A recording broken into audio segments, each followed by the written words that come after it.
नमो ओम विष्णुपादाय कृष्णप्रेष्ठाय भूतले श्रीमते भक्ति वेदांत स्वामिनिति नामिने। हरे कृष्ण कृष्ण कृष्ण हरे हरे, हरे राम राम राम हरे हरे।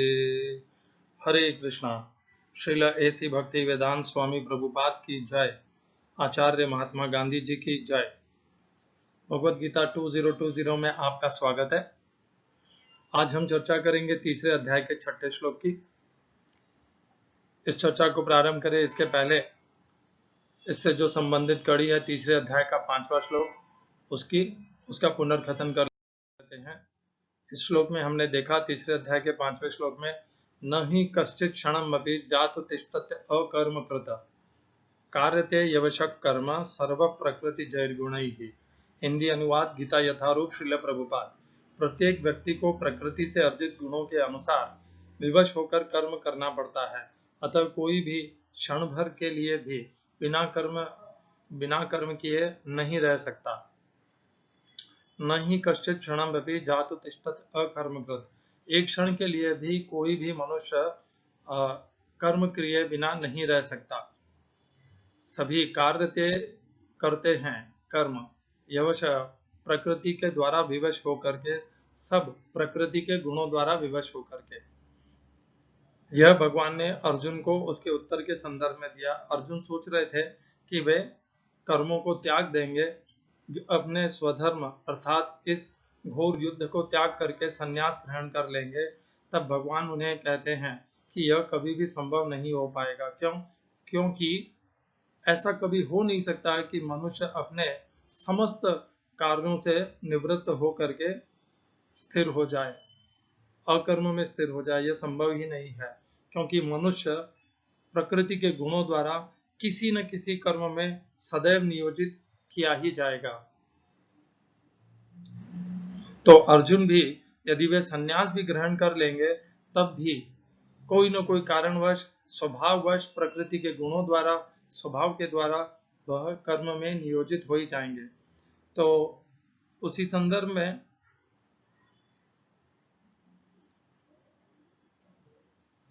एक प्रसंग आता है द्रौपदी वस्त्रहरण, जहां पर द्यूत क्रीड़ा भवन में धर्मराज युधिष्ठिर पांचों भाइयों को हार जाते हैं, स्वयं द्रौपदी को भी हार जाते हैं।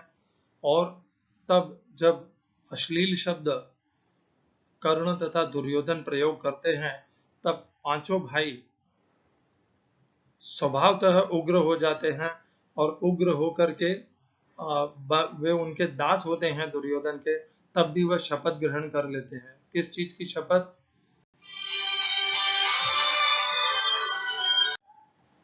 तो उस प्रसंग में दास होने के पश्चात भी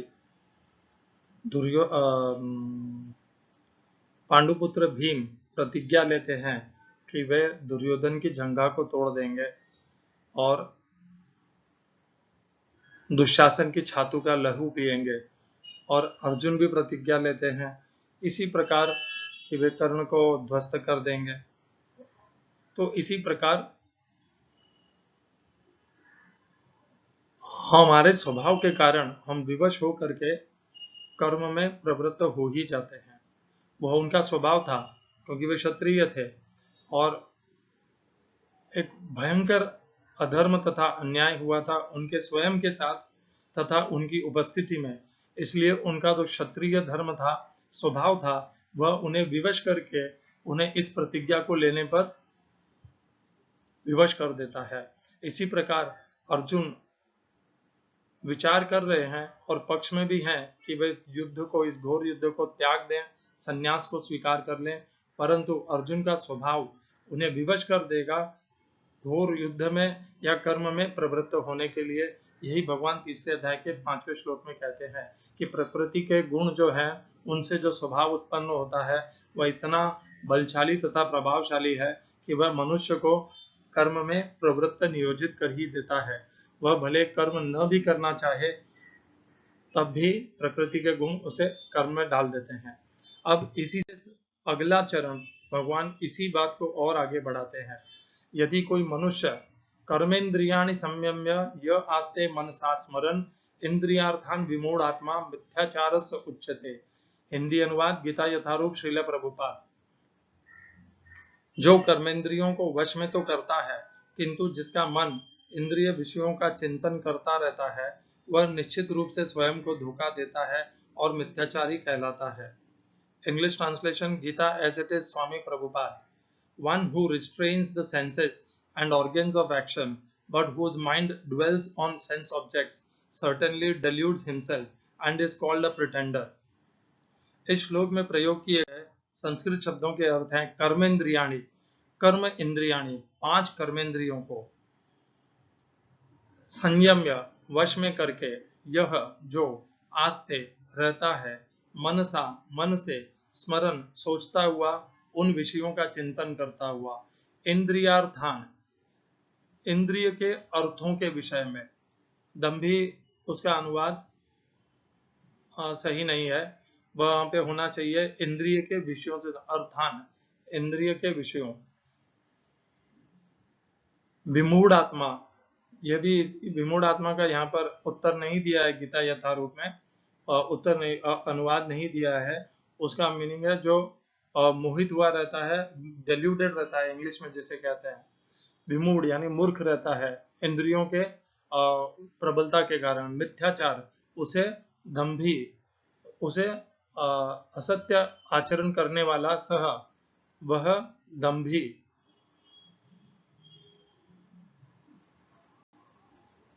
उच्चते कहलाता है, सह का अर्थ वह नहीं होता है, दंभी मिथ्याचार का अर्थ हो सकता है। सह का अर्थ तो वह होता है और दंभी मिथ्याचार से संबंधित है। और गीता यथारूप से इसका तात्पर्य पढ़ लेते हैं श्रील प्रभुपाद द्वारा। ऐसे अनेक मिथ्याचारी व्यक्ति होते हैं जो कृष्ण भावनामृत में कार्य तो नहीं करते, किंतु ध्यान का दिखावा करते हैं, जबकि वास्तव में वे मन में इंद्रिय भोग का चिंतन करते रहते हैं। ऐसे लोग अपने अबोध शिष्यों को बहकाने के लिए शुष्क दर्शन के विषय में भी व्याख्यान दे सकते हैं, किंतु इस श्लोक के अनुसार वे सबसे बड़े धूर्त हैं। इंद्रिय सुख के लिए किसी भी आश्रम में रहकर कर्म किया जा सकता है, किंतु यदि उस विशिष्ट पद का उपयोग विधि विधानों के पालन में किया जाए तो व्यक्ति की क्रमशः आत्मशुद्धि हो सकती है।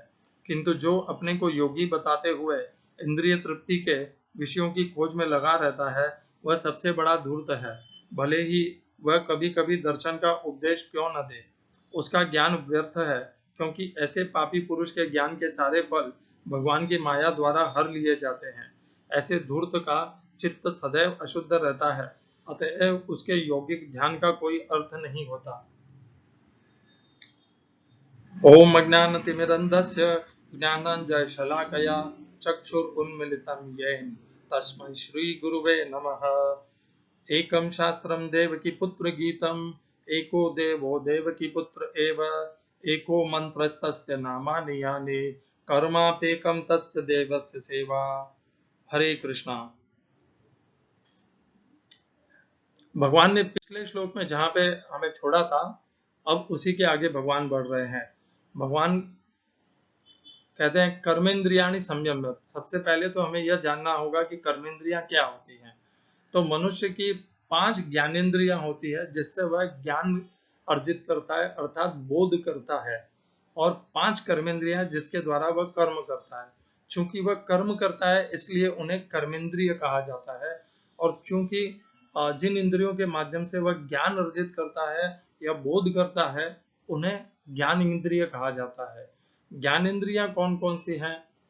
5 ज्ञानेंद्रियां हैं। सर्वप्रथम ऊपर से नीचे चलते हैं। आंखें, फिर आ गई कान, नासिका यानी नाक, फिर जिह्वा और त्वचा। ये हो गई 5 ज्ञानेंद्रियां।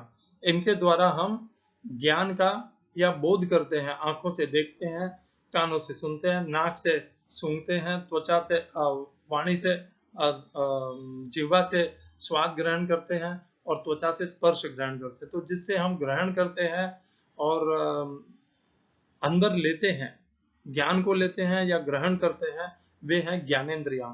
और उसी के अनुसार हैं 5 कर्मेंद्रियां, जिससे हम लेते नहीं देते हैं। तो 5 ज्ञानेंद्रियां कौन कौन सी हैं? ऊपर से शुरू करते हैं, शरीर के उपले भाग से। ऊपर का मतलब है, तो सर्वप्रथम आएगी जिह्वा। जिह्वा से हम देते हैं, क्या देते हैं? आप शब्द देते हैं। जिह्वा से हम शब्द देते हैं दूसरों को। फिर कर्मेंद्रिय, कर्मेंद्रिय नहीं, हाथ, हाथों से भी हम दे सकते हैं या कर्म कर सकते हैं। फिर पैर, पैरों से भी हम दे भी सकते हैं और कर्म भी कर सकते हैं। और मतलब जो भी चीज बाहर की तरफ जाती है, क्रिया करने के काम में आती है, उसे मैं कहता हूँ बाहर की तरफ जो जाती है। और फिर आ गए जिससे हम पेशाब करते हैं वह, और पेशाब, और जिससे भी हम मतलब जो बाहर निकालते हैं, मूत्र विसर्जन का अंग, तथा जहाँ से हम हमारा स्टूल पास करते हैं, जिसे पॉटी पास करते हैं, वह भी उपस्थ तथा गुदा, ये उनका शब्द है हिंदी में। मैं भी उससे ज्यादा अच्छे से परिचित नहीं हूँ। तो वो कहे जाते हैं पांचवें तथा छठे, पांचवें इंद्रिय। और जो हमारा संभोग करने का अंग है, वह पांचवा अंग बन जाता है। उसी से हम पेशाब भी करते हैं। वह दो है, परंतु उसके दो अलग अलग प्रयोग हैं, एक पेशाब करने का और एक संभोग करने का, या यानी स्त्री संयोग करने का। तो वह अलग अंग में गिना जाता है। तो इस प्रकार 5 कर्मेंद्रिय जिससे हम कर्म करते हैं, बाहर की तरफ करते हैं, इसीलिए वे कर्मेंद्रियां हो जाती हैं। यहाँ पर भगवान कर्मेंद्रियों के विषय में कह रहे हैं। कर्मेंद्रियाणि संयम्य, जो मनुष्य कर्मेंद्रियों को पूर्णतया नियंत्रित कर लेता है, यह आस्ते मनसा स्मरण, परंतु कर्मेंद्रियों को तो वह अपने विषयों से रोक लेता है, परंतु मन से उनका स्मरण करता रहता है। तो किस से रोक लेता है कर्मेंद्रियों को? कर्मेंद्रियों को रोक लेता है विषयों को भोगने से। तो जैसे जिह्वा है, जिह्वा को वह रोक लेता है स्वाद भोगने से। हाथ है, हाथों को वह रोक लेता है भोग भोगने के। कैसे भोग? जैसे मान लो हाथों से हम कोई मदिरा पान कर रहे हैं, मांसाहार कर रहे हैं, दुग्ध क्रीड़ा कर रहे हैं, या स्त्री संयोग कर रहे हैं, तो उनसे रोक लेता है अपने को बलपूर्वक। और पैरों से भी अपने आप को विषयों से रोक लेता है। कैसे? पैर जा रहे हैं, क्षमा करिएगा, पैर चाह रहे हैं हमें मनोरंजन के स्थान पे ले जाने के लिए, तो वहां से वह मन विवश करके अपने आप को, पैरों को रोक करके एक स्थान पर स्थिर होकर के बैठ जाता है। यह होता है कर्मेंद्रियों को संयमित करना। फिर हो जाता है अपने उदा और पस्त को भी हम रोक लेते हैं, उनका विसर्जन उनके माध्यम से होने को हम कभी कभी रोक पाते हैं।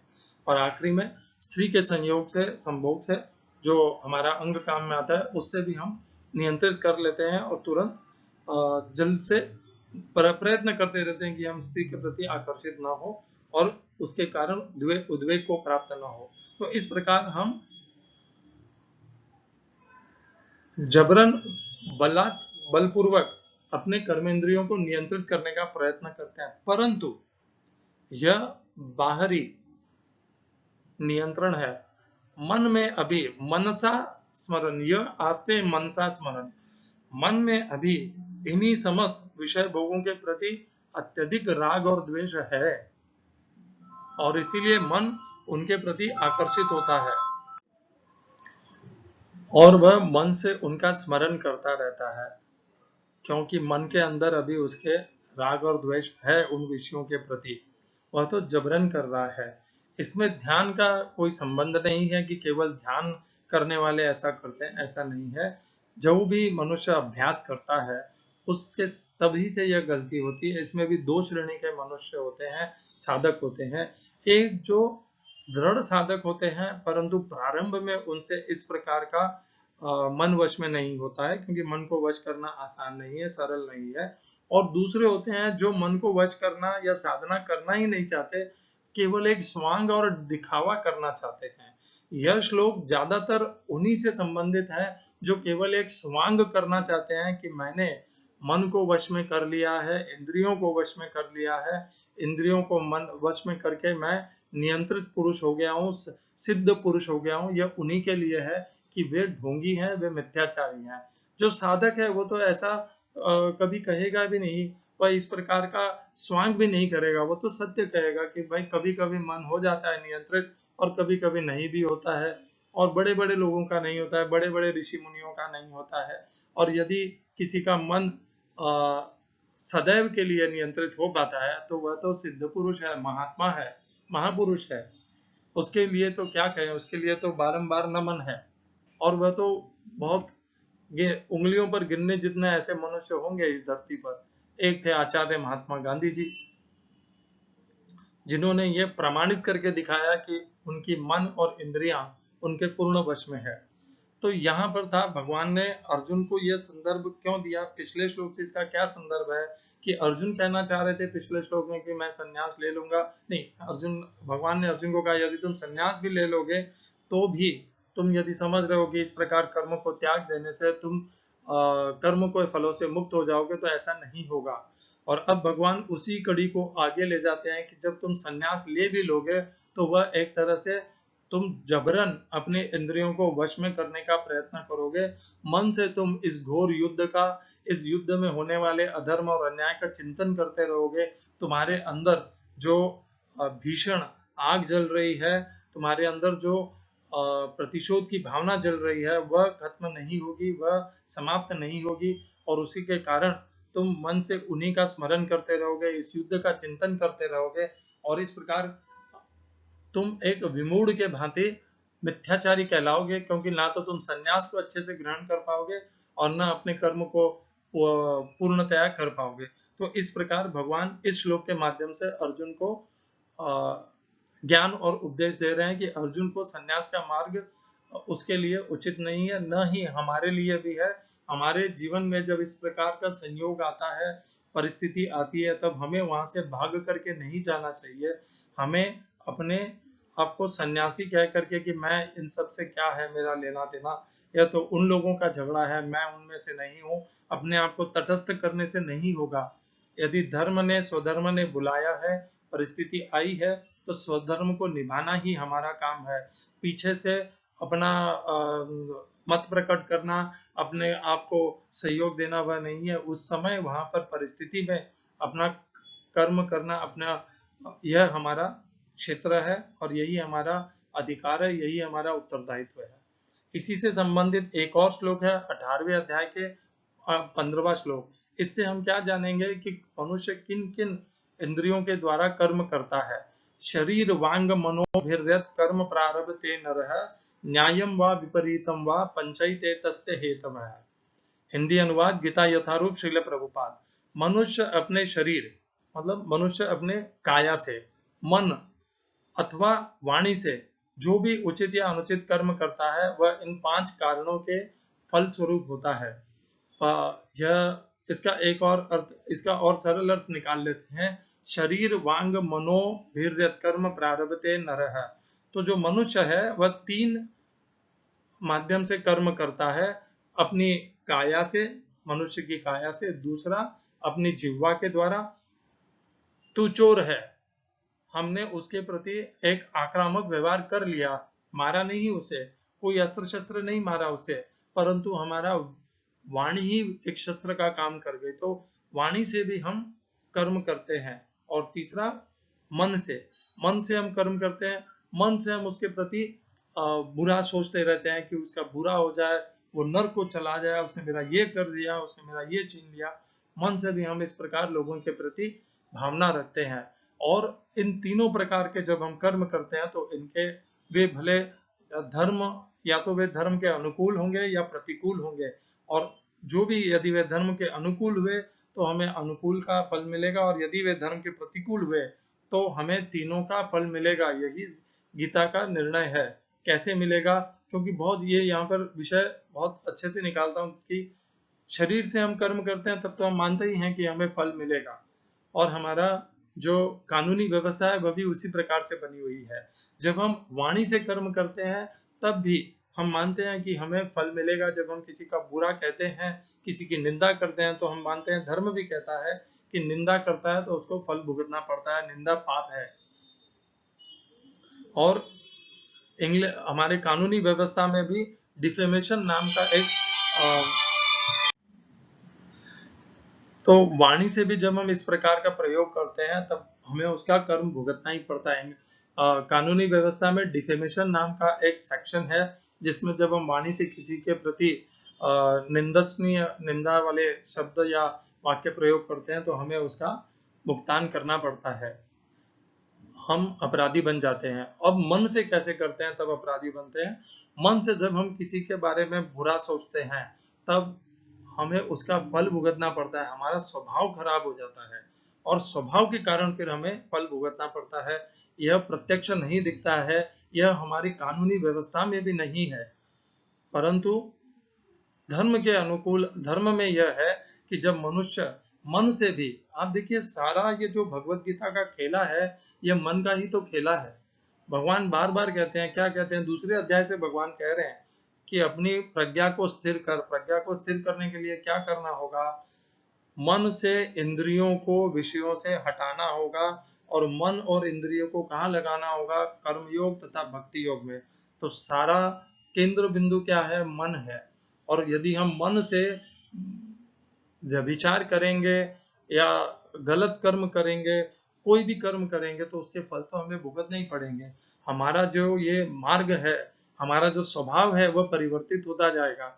हम इसीलिए कई बार सोचते हैं कि अरे मेरा स्वभाव कैसे परिवर्तित हो रहा है, मैं ऐसा क्रूर या अच्छा क्यों, सज्जन क्यों बनता जा रहा हूँ? तो वह सब हमारे शरीर और वाणी के कर्म तो हैं ही, हमारे मन में भी है। जब हम किसी के प्रति अच्छा भाव रखते हैं, सदैव सबको क्षमा का भाव रखते हैं, तो हमारा सज्जनता हमारे अंदर जागती है। परंतु वही जब हमारे मन में हम विषमता रखते हैं, क्रूर भाव रखते हैं लोगों के प्रति, तब हम कहीं ना कहीं अपराध कर बैठते हैं। तो मन से किए हुए कर्म आज नहीं तो कल जा करके हमें दुष्टता या सज्जनता के प्रति ले जाते हैं और यही उनके फल हो गए। तो शरीर, वाणी तथा मन, इन तीनों के द्वारा किए हुए कर्म के कारण ये हम कर्म करते हैं तथा इन तीनों के द्वारा किए हुए कर्मों से के हम फल को प्राप्त भी करते हैं। यह हो गया कर्मेंद्रियाणि संयम्य। तो इसीलिए हमें शरीर, वाणी तथा मन, इन तीनों को ही नियंत्रित करना चाहिए, क्योंकि जब तक हम इनको नियंत्रित नहीं करेंगे तब तक हम कर्मयोग और भक्ति योग में स्थिर नहीं हो पाएंगे, हमारी प्रज्ञा स्थिर नहीं हो पाएगी, हम कर्मयोग और बुद्धि योग को कर भी नहीं पाएंगे, हम प्रभावहीन रहेंगे, हम इनके वश में रहेंगे, विवश रहेंगे। यदि विवशता से मुक्त करना है अपने आप को, वही मुक्ति है, तो हमें इनको नियंत्रित करना होगा। और इसको जब हम तीसरे अध्याय के 6 श्लोक से जोड़ देते हैं, कर्मेंद्रियाणि संयम्य यह आस्ते मनसा स्मरण, वहां पर भी आता है कि जो मन से स्मरण करता रहता है। तो मन भी कर्मेंद्रियों का एक माध्यम है। ध्यान रखिएगा, मन भी इंद्रियों में ही गिना जाता है। मनःषष्ठानि इंद्रियाणि प्रकृति स्थानि कर्षति, मन के सहित 6 इंद्रियां भगवान कहते हैं। तो मन भी एक इंद्रिय ही है और इसी के कारण मन से भी हम कर्म करते हैं और उसके फल को भी पाते हैं मन के द्वारा किए गए कर्म को। यहाँ तक स्थापित करने से, इससे जोड़ने से हमने ये समझ लिया कि हम कर्मेंद्रिय अर्थात शरीर को और वाणी को और कर्म को नियंत्रित भी कर लेंगे, तब भी हम मन को यदि नियंत्रित नहीं करेंगे तब तक हम कर्म फल के संयोग से मुक्त नहीं हो पाएंगे और हम मिथ्याचारी और विमूढ़ ही रहेंगे। इसी से संबंधित हमने श्लोक दूसरे अध्याय में पहले ही कर लिया है, जिसमें भगवान कहते हैं विषया विनिवर्तन्ते निराहारस्य देहिनः रसवर्जम रसो अप्यस्य परम दृष्ट्वा निवर्तते। विषया विनिवर्तन्ते निराहारस्य देहिनः। गीता यथारूप हिंदी अनुवाद, देहधारी जीव इंद्रिय भोग से भले ही निवृत्त हो जाए, बलपूर्वक, मन से नहीं हुआ है, बलात् उसने अपनी इंद्रियों को नियंत्रित करके इंद्रिय भोग से उन्हें वंचित कर दिया है। इंद्रिय भोग की कामनाएं शांत नहीं हुई है, परंतु उन्हें वंचित कर दिया है। पर उसमें इंद्रिय भोगों की इच्छा बनी रहती है, इच्छा बनी हुई है अभी, लेकिन उत्तम रस के उसको हम छोड़ देते हैं, क्योंकि इसका संदर्भ हमारा पहले पंक्ति से ही संदर्भ है। जब कर्मेंद्रियाणि संयम्य, हम बलपूर्वक कर्मेंद्रियों को संयमित नियंत्रित तो कर लेते हैं, परंतु मन में उन कर्मों को करके विषय भोगने के प्रति आसक्ति बनी हुई है। जब तक ऐसा रहेगा तब तक क्या होगा, वह अगले श्लोक में भगवान कहते हैं, दूसरे अध्याय के 60वें श्लोक में। ये हमने कर लिए हैं पहले। यतो यपि कौन्तेय पुरुषस्य विपश्चितः इंद्रियाणि प्रमाथीनि हरन्ति प्रसभम मनः। हिंदी अनुवाद, गीता यथारूप श्रील प्रभुपाद। हे अर्जुन, इंद्रियां इतनी प्रबल तथा वेगवान है कि वे उस विवेकी पुरुष के मन को भी बलपूर्वक हर लेती हैं जो उन्हें वश में करने का प्रयत्न करता है। तो जो पिछले श्लोक में 59वें श्लोक में हमने देखा था कि जो मनुष्य अपने विषया विनिवर्तन्ते निराश बलपूर्वक अपने आप को विषयों से वंचित करके इंद्रियों को नियंत्रित करने का प्रयत्न करता है, क्योंकि वह समझता है कि यही मार्ग है, अपनी बुद्धि का प्रयोग करके वो उस प्रकार का जत्न करता है, तो वह उसका जत्न असफल हो जाता है, क्योंकि इंद्रियां इतनी बलशाली, वेगवान तथा प्रभावशाली हैं कि वे उस मनुष्य को हर लेते हैं और साथ में उसके मन को भी हर लेती है इंद्रियां। तो ये इतना बलवान है। अब इसकी को जब हम उससे जोड़ लेते हैं तीसरे अध्याय के 6 श्लोक से, तो हम देखते हैं कर्मेंद्रियाणि संयम्य। हम कितना भी कर्मेंद्रियों को नियंत्रित करने का प्रयत्न करें, यह आस्ते मनसा स्मरण, यदि मन से आसक्ति नहीं छूटी और मन उनमें विचरण करता रहा, तो ये हमारी इंद्रियां इतनी वेगवान है, इतनी प्रभावशाली है कि ये हमें बहा के ले जाएंगी, हमें हमारे मन को भी बहा के ले जाएंगी, और हम जिन कर्मेंद्रियों को नियंत्रित करने का प्रयत्न कर रहे हैं, ढोंग कर रहे हैं, स्वांग कर रहे हैं, उन्हीं में हमें प्रवृत्त कर देगी, उन्हीं विषयों में हमें लगा देगी, प्रयोजित कर देगी, भोगने में हमें लगा देगी। कर्मेंद्रियाणि संयम्य यह आस्ते मनसा स्मरण इंद्रियार्थान विमूढ़ात्मा मिथ्याचार से उच्यते। और इस प्रकार का यह जो हमारा बर्ताव है कि हम मन को नियंत्रित करने का प्रयत्न नहीं कर रहे हैं, हम केवल इंद्रियों को जबरन बलशाली बलपूर्वक नियंत्रित करने का प्रयत्न कर रहे हैं, वह प्रयत्न ही असत्य है, मिथ्याचारी है, असंभव प्रयत्न है। इंद्रियां और मन इन दोनों को नियंत्रित करना होगा। तो पूरे दूसरे अध्याय में जब स्थितप्रज्ञ का विषय आया, तब भगवान बारंबार इंद्रियों के विषय में कर रहे थे। तानि सर्वाणि संयम्य युक्त आसीत मत्परः वशे ही यस्य इंद्रियाणि तस्य प्रज्ञा प्रतिष्ठिता। तो यहाँ पर यह अच्छे से भगवान ने और एक कड़ी पीछे ले गए हैं कि केवल इंद्रियों को नियंत्रित करने से नहीं होगा, मन को भी नियंत्रित करना होगा। इंद्रियां यदि आपने नियंत्रित कर ली बलपूर्वक, परंतु मन को परिवर्तित नहीं किया, और मन यदि विषयों में आसक्त रह गया, तो वह उस तरफ इंद्रियां उसे उस मन को ले ही जाएंगी भोगने में। तो दोनों को साथ में करना होगा, इंद्रियों को भी वश में करना होगा और मन को भी परिवर्तित करना होगा, उसे वश में करना होगा। तभी जाकर के हम भगवान के आश्रित होकर के, परायण होकर के कर्मेंद्रिय और भक्ति योग इन दोनों में से किसी एक मार्ग में या दोनों मार्ग में जुड़ करके अपने आप को भक्ति और सेवा में भगवान के भक्तों में लगा पाएंगे। कर्मेंद्रियाणि संयम्य, इसीलिए अपने मन को जब हम माला करते हैं, ध्यान करते हैं, या कोई भी अभ्यास के नाम के अभ्यास मार्ग का प्रयत्न करते हैं, योग का प्रयत्न करते हैं, तब मन जब बाहर जाता है तो हमने स्थिर आसन पकड़ करके कर्मेंद्रियों को तो वश में कर लिया है, परंतु मन को भी वश में करना होगा। हम मन को स्वच्छंद छोड़ देंगे इंद्रियों के विषयों में भोगने के लिए, तब हमारी माला, अभ्यास, ध्यान सफल नहीं होगा। सफलता प्राप्त करना है तो उसका मार्ग भगवान अगले श्लोक में बताएंगे। यहाँ पर भगवान ने बता दिया है कि मन को भी नियंत्रित करना होगा, मन को विषयों से हटाना होगा, परिवर्तित करना होगा, मन को भगवान की भक्ति सेवा में लगाना होगा, भगवान के परायण करना होगा। नहीं तो हम मिथ्याचारी ही रहेंगे, हम अपने आप से असत्य कहेंगे और समाज में एक गलत उदाहरण बनेंगे, जिस प्रकार बाबा राम रहीम बन गए, आसाराम बापू बन गए और अनेकों और संत महापुरुष बन गए, जो अपनी इंद्रियों को वश में नहीं कर सके, और उन्होंने इस संतत्व का, इस साधु तत्व का पूर्ण बदनाम कर दिया उसे। इस प्रकार के हम ढोंगी पाखंडी कहलाएंगे। हरे कृष्णा। श्रील एसी भक्ति वेदांत स्वामी प्रभुपाद की जय। आचार्य महात्मा गांधी जी की जय। भगवत गीता की जय। कर्म योग की जय।